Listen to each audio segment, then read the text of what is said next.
I remember just being in the homeless shelter one night, and it was actually New Year's Eve night, and I remember watching fireworks go off through the window.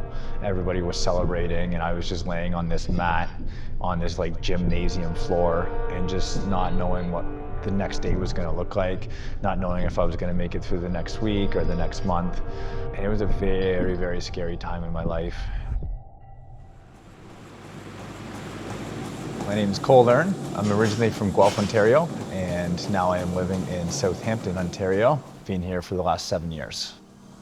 I was always very competitive, very great athlete. I came from a very good childhood home. I did all the right things growing up, but a couple small actions that I made had led me to where I was. I was partying quite a bit, and I got introduced to what is called Oxycontin, and it just became something that we would take here and there.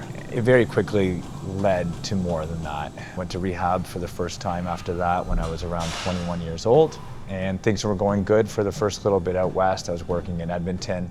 Of course, I didn't keep up with the things that I needed to be keeping up with, and I basically picked up where I had left off, except I took it even further this time and started using injectable heroin.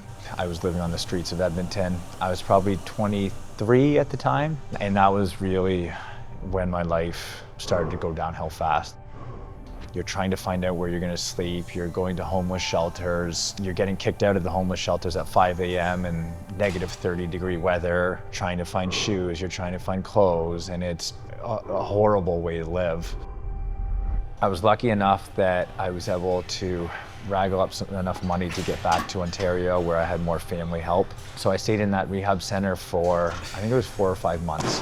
And I remember going all in on recovery. Within the first week of getting sober and getting the drugs out of my system, I was so excited for life. Fitness was huge for me when I got sober. I was in the gym within a week being sober. I remember actually being in rehab and the counselors telling me that I was going to the gym too much. They said, you need to focus on your recovery, you shouldn't be going to the gym that much. And I just looked them straight up and I was like, this is my recovery. This is part of my recovery. I'm doing everything I need to, but I need fitness in my life. I ended up opening up my own space with my wife, Krista. She really helped me see what we could achieve, and we ended up buying a small unit and going all in, and now we're sitting in that gym today. Then I found the sport of CrossFit and really reignited that fire to compete again. Through that, I went into HYROX for the last 2 years.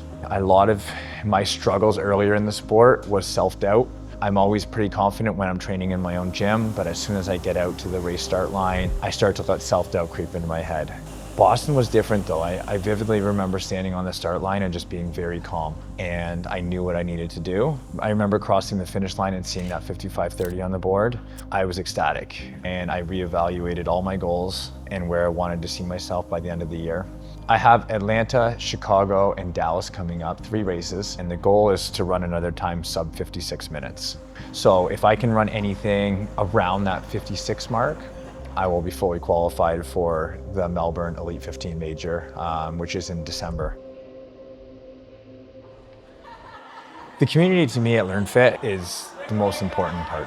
And I don't want to place my identity on being an athlete and running these times and my positioning of each race, because that's a recipe for failure and it's a recipe for expectations that I'm not going to meet. Being able to enjoy everything that I've built with a community of like-minded people just makes my heart explode. We took over 50 people to HYROX Toronto. Watching these athletes sign up for this race, commit to the process of training, because the training is not easy. It's absolutely not easy, and it was one of the most rewarding weekends that I've ever had. I'm just hoping to carry this momentum into the next season with them and just continue to watch these athletes make their goals and hit their goals. I've always said to my members and to myself that we weren't put on this earth to be complacent, to go outside the norm and to try things that make us uncomfortable. A lot of times we can shy away from these things because of fear of failure. Failure is part of success. You're never gonna see someone successful that hasn't had multiple failures leading up to that. For me, and what I've tried to preach around my gym, the backbone of what we've built here is challenging ourselves, doing hard things, and showing up for ourselves.